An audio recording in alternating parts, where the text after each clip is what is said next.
Hello and welcome to Rehydrate. This season, we are reading and discussing Isaac Asimov's Foundation series. This is a special episode where we're going to be talking more about the events of the second book of the trilogy, which is Foundation and Empire, which has a lot of relevance to historical events that happen in Roman history. I'm joined today by an old friend of mine, Jason, who is an expert in my eyes on Roman history. So welcome, Jason. Thank you for joining. Hey, thanks for having me here. So just a little background on you. What got you interested in Roman history, and what's your background on it? It goes back to when I was a kid and going to like game shops and seeing little model figures and like seeing the Roman legions all ranked up. And it was just exciting to me to think that people got together and fought like this and ranked legions and they conquered so much. And it was very stirring to my imagination. And so that sent me onto a lifetime of passion of reading about Roman history and ancient history in general. Foundation, I know you haven't read it, but like, it's just for your background and why have you on today is because Foundation is really it's loosely based on the Roman Empire, the fall of the Roman Empire specifically. The story is more about a big galactic empire. It's set in space.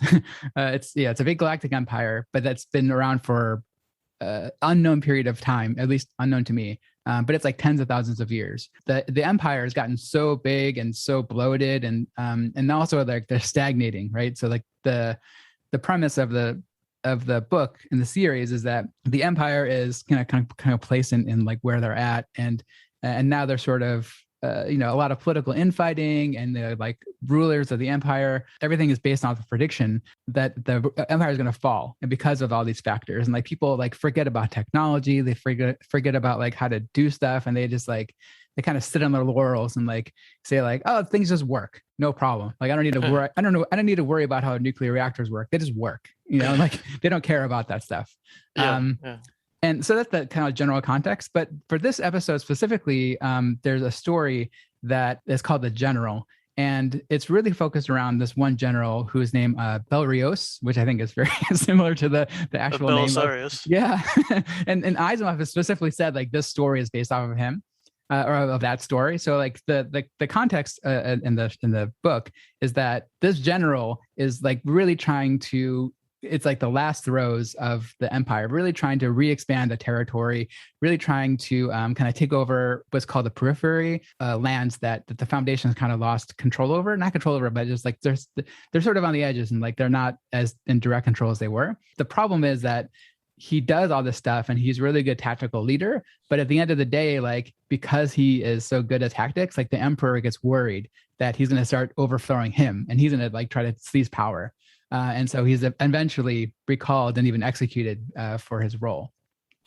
So yeah, I found the story really interesting. And then I went back and looked at some of the history. Like I looked at like some of like the history behind it and saw that like, oh, it's based off of like a true Roman story, like, from Belisarius and Justinian. And then I was like, oh, Jason knows a lot about that stuff, so I should ask him about it. So that's why I wanted to bring you in. So that's kind of the background. So maybe you can give us a little bit of like the historical background of like what really happened between Justinian and Belisarius. Yeah, it definitely sounds like it's a good parallel between the actual history of Belisarius and Justinian and the Foundation. I've never read Foundation before, so my opinion is from the perspective of not having even read the story. I don't know what's going on, but I know about Belisarius pretty well. He was one of the last great Roman generals, and by great I mean like of a scale and stature that you're conquering new nations and expanding the empire. He was the last guy to truly do this for the Romans. And yeah, the relationship between Justinian and Belisarius was a very strange one. Justinian completely believed in Belisarius's abilities because he was able to score incredible victories. Justinian would send Belisarius off on these impossible missions with a skeleton crew of infantry and cavalry, and he would still make it happen. And that would just enrage Justinian even more. It's kind of like Justinian kind of figured, well, this guy he'll probably fall at some point and then this problem will be gone, but I'll still gain something from it. But Belisarius never fell. He just won again and again. And so then, he would send him off on a conquest of Africa, and then he conquered it. And then before he's even done, he'd pull him back. Or the conquest of Italy. and he'd do it, and then he'd pull him back, and then the situation would fall apart because he's not there to maintain the situation. I remember reading some stuff about like the end of, and similar to this story where Bel Riose is executed. I don't think Belisarius was executed, but like, what was the end part of the relationship? Like, how did that relationship end between the two? Yeah, there was really, Belisarius got himself in hot water a multitude of times. And this is one of the great things that it's kind of like a mystery because you don't have a lot of historical recordings about how it really played out. But every single time, Belisarius was able to squirm his way out of trouble. The worst one was at the end. He was accused of corruption and he was Mm. imprisoned for it. But he never was executed by Justinian. And in fact, Justinian regretted what he did, and then he released him and gave him full honors afterward. So there was this back and forth between the two. They're like the odd couple, like Justinian can't live without Belisarius, and Belisarius is at the beck and call of the emperor. Yeah. Yeah. And so in the story also, like Bel Riose is also like supposedly like a really good tactician. He has like this theory, not this theory, but this tactic that he uses called like a sphere, where he like encircles like the systems in a sphere and like it kind of cuts off the supply and like gets and has the idea that like that's how he's going to conquer the land. So I'm guessing that Belisarius also had a lot of famous tactics that he used to win these battles. Yeah, when you read about the ancient warfare, it's really notable how few leaders know what the heck they're doing. Like they'll look at their troops as expendable, like they're playing a game. For them, like a lot of these leaders, it is a game. And it's just about power, and they care nothing about the lives of their troops. But Belisarius was much like Caesar. He cared a lot about every last troop because even if Belisarius looked at it as a game, it was still he wanted to keep all his pieces. You know what I mean? And so he was a meticulous strategist, and he took opportunities and led from the front whenever a good time to do so. For instance, when he crushed the Vandals. Think about this: an entire barbarian nation rampaged through Gaul, through Spain, through Africa, and conquered Africa. Okay, and that was the fall of the Western Roman Empire. And then Belisarius shows up with barely a legion of troops, and he crushes them. He has his ace in the hole is his personal guard of cavalry, who are probably some of the best troops of their time. They have studied the ways of the barbarians. They use bows from horseback. They use lances, and they use the power of the horse. And so there was a horde of about tens of thousands of these Vandals just doing their usual barbarian thing, milling about, not really paying attention to what's going on. Belisarius shows up to the scene with his veteran cavalry unit, and he's outnumbered 10-1. And his idea is, all right, we're going to charge him right now. Let's go. He does it. He destroys the entire Vandal kingdom in that one day. He captures the king. And it's over. And Rome now controls Africa again. I mean, to think that a nation that destroyed the Western Empire was able to do that and unstopped for so long, and Belisarius comes around with a tiny army and he destroys them. It's incredible. So how was he able to do that? I mean, like you said, he's outnumbered 10-1, and like, was it just like training of his troops, or did he have like special tactics on the battlefield where he was able to, outmaneuver his enemy? Knowing when to take the initiative is a tactic unto itself. Knowing when the enemy is so unfit to be fighting, and your situation and your troops ready to go, that itself is a tactic. Now, Belisarius did more classic versions of tactics. Like, for instance, during the Battle of Dara, he had poor infantry, but he had some excellent Hunnic cavalry mercenaries. And he wanted to use the Huns and expend their lives rather than his Roman legion, right? So what he did was he dug a bunch of these deep ditches, and he witnessed this in previous battles from the Persians. He was battling against the Persians. He dug these deep ditches to channel the cavalry so that they could, so that their pathways and where they wanted to go had to be channeled into the Hunnic cavalry instead of the ranked up legions. And so that's what happened. And the Huns were better fighters anyway, and the day was won.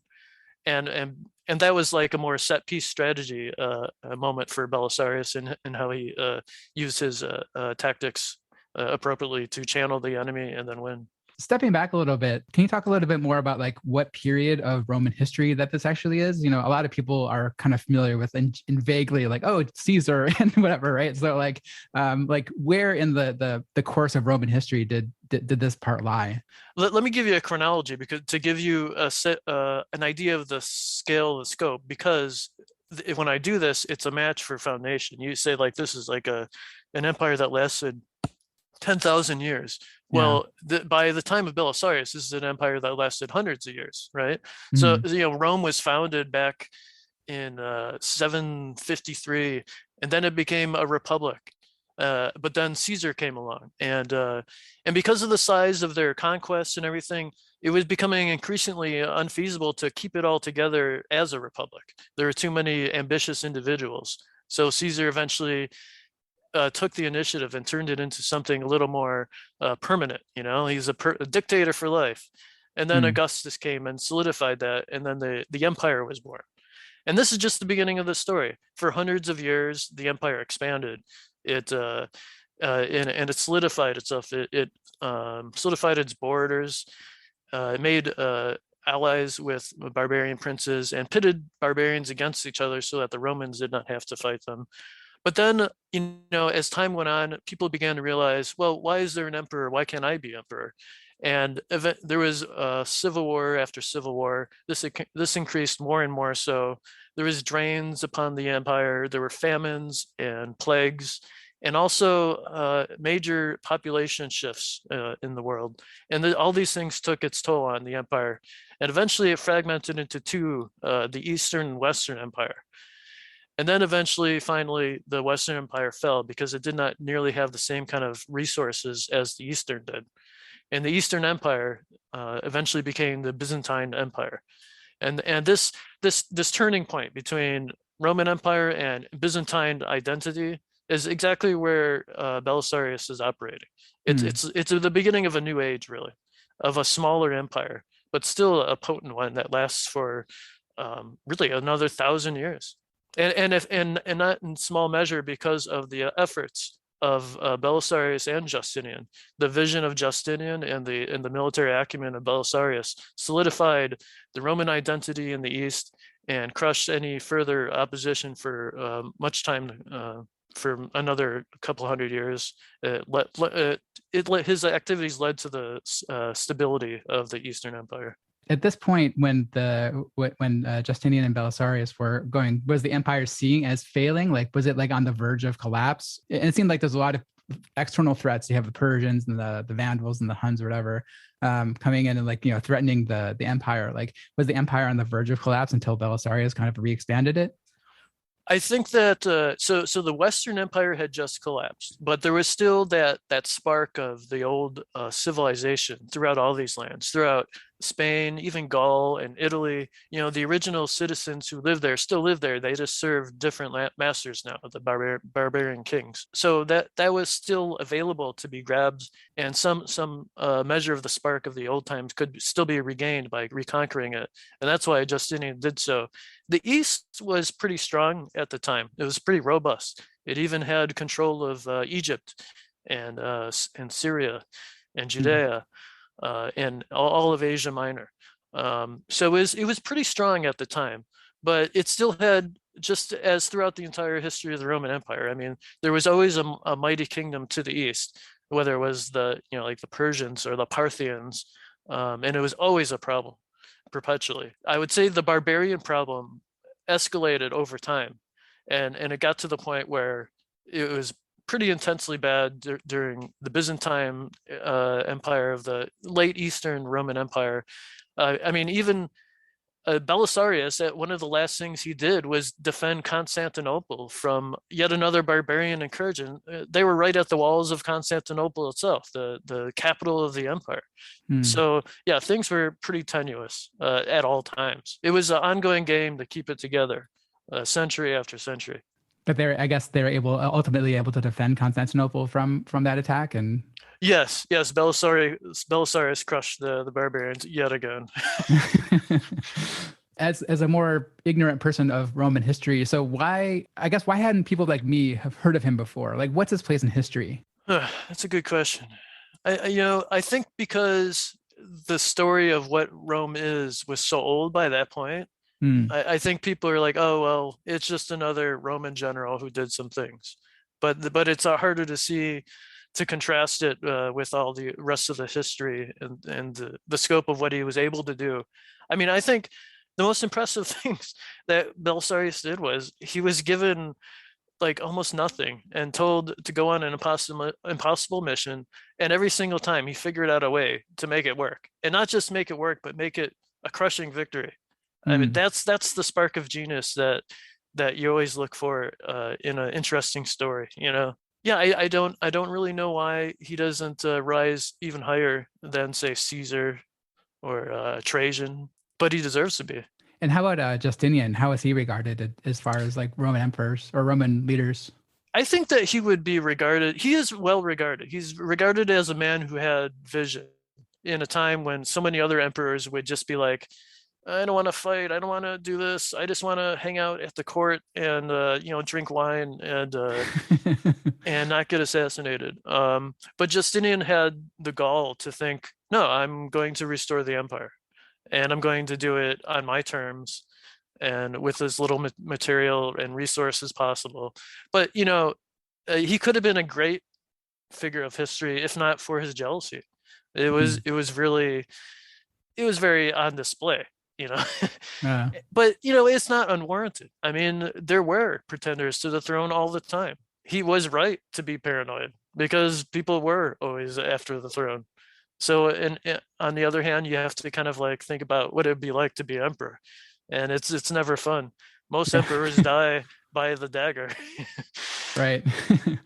Yeah, I mean that's similar in the story too, where the emperor of the Galactic Empire is also like always under threat, and he's always like his predecessor had been a couple predecessors previous had been murdered, Oh and yeah, so like he's looking out also, and so like he sees this threat yeah, looming. And so the idea, like the moral of the story in the book anyway, the empire is going to fall because you can't have both a strong emperor and a strong military leader. You can have yes, one or the other, right? right, right, Otherwise, like they're going to come into conflict, and yeah. one of them's going to win, and then the cycle's going to repeat. Yeah, So the best thing you can hope for is that the emperor is the strong general, but that's not easy to achieve. Sometimes you can, but a lot of the time you can't.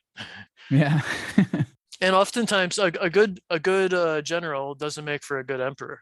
And then, like for instance, during the fourth century, the 300 ADs, it was known as the time of the soldier emperor, and these guys ran the empire terribly, and because of that, they ruined the empire. It was that this time period tapped the resources of the empire incredibly in terms of manpower, with endless civil wars that these soldier emperors were waged between each other. And so yeah, it's there was a magic time in the beginning of the empire when people regarded the emperor as almost a deity, like for real. But Yeah. but then with the advent of Christianity, that melted away, and people Mm. began to see the emperor as a political figure necessarily, not necessarily a god. And so then, generals are like, well, he's just a guy. Well, maybe I should be emperor. And Right. so you see, I think in a way Christianity contributed to the fall of the empire, Hmm. even though it played a role in stabilizing it for some time. But I think it just added to the lack of centralization that was necessary to maintain an empire. So when you mentioned civil wars, was it like specifically like the church versus the state fighting? Oh no no no no Oh. no no no! These were always between power groups. It was never a religion thing Hmm. during the Roman Empire. It was always between. It was always a general who had sway with a group of legions, whether they were the Danube legions or the Germanic legions or the legions of the East. Usually there would be a general or some figure, political figure, who, for one reason or another, had sway over a given group of soldiers, and that was always the nucleus of all these factions. Religion was just kind of like a side Oh. side thing. Okay, well, so for listeners, like, is there any other stories that like you would recommend? That maybe like, we all kind of know, like I said, like the story of Julius Caesar, like we kind of have vague notions of like what that's like, but like, to me, like this piqued my interest, not only because of the book, because like, oh, like there's a lot of stuff I just don't know about. So like, what are other stories that you would recommend, or, periods of history that you would recommend like more lay people look into, and that would be interesting. If you like the concept of this gradual decline of an empire, I would continue to read about the Byzantine Empire. Mm, And we're talking about the times of Belisarius was about 520 AD, 540, somewhere around there. The Byzantine Empire lasted until 14 something. It wow. has it has many stories of fighting off the barbarians, of nearly losing Constantinople, of a slow degradation of an empire. And there's a lot of stories about what that looks like. And just as an amusing aside, the fall of Constantinople. You ever remember the movie The Adventures of Baron Munchausen? I never Do, saw it, do, but I've. Oh, okay. I don't know. Maybe one of your listeners maybe remember, but that scene with the battle, of the city, that's the fall of Constantinople. That's what they're doing right there. Okay. I guess it's not relevant to you though if you don't remember that. And so, when did they start losing the identity of being Roman versus the Byzantine Empire, or did they? It was a very gradual thing. The East Empire was dominated by Greek language and culture, and then the West was dominated by Latin language and culture. Hmm. And so that's why, in a lot of ways, why the original empire split into West and East is because there was this kind of different cultural identity between the two sides. Um, and so like to say an exact point of when it split, it's hard to say because it's a very gradual thing. Even in the building of the empire initially, like during the first Caesars, these divisions of culture existed, and over time they became. The Romans always admired the degree of culture and history that came out of the East because it was older and it had been there for like 1,000 years since before the Roman Republic. Hmm. And it was a solid cultural foundation for a different kind of civilization, and this is what the Byzantine Empire was really built on. Cool. Well, any other things that you wanted to talk about, or Trying to think I'm sure you could talk about Roman history all day, but oh yeah. uh I think that's about all I can think of at the moment. Yeah. Great. Well, thank you very much for joining. I really appreciate it, and I'm sure the listeners will also appreciate your perspectives. And Oh yeah. If you ever have any more Roman stuff to talk about, by all means. yeah, I mean, like this series is 7 books long, and we're only like just starting the second book. So I'm sure there'll be a lot more parallels to actual Roman history. So if that comes up, and then All right. definitely consult with you as my resident Roman expert. Wait, yeah. Kaisar. And if you have time, like I definitely recommend checking out these books too, because I think you would enjoy them. I mean, they're older sci-fi books, especially with your background. But the first couple ones are really short, only like 250 pages for the first couple books. So yeah, I think you would find it interesting. I bet, yeah. Yeah. There's also a TV show that's based off of it, but I haven't seen it yet, and Really? I've heard mixed reviews. It's Like on a current one? yeah, it's on Apple TV Plus. Oh wow. Yeah, it's I haven't this. seen it yet because I don't want to get spoiled on the book, but Oh yeah. apparently like the concepts are similar, but the story is kind of different. But anyway, I would recommend checking that out if you have time, or yeah, just read give the first book a read and see if you like it. It's it's an older style, but I'm really enjoying it. Yeah. Okay. And just a final note about the show. So we normally put episodes out every 2 weeks, but we've had some scheduling problems. So that's why this next episode is going to be a little bit delayed, but it's coming soon. So again, thank you very much, Jason, for joining us. Really appreciate your insights. It's great to talk to you. Yes, yeah. And please check out rehydrate.space for updates to the show and reading lists, pronunciation guides, all that stuff. Thanks a lot.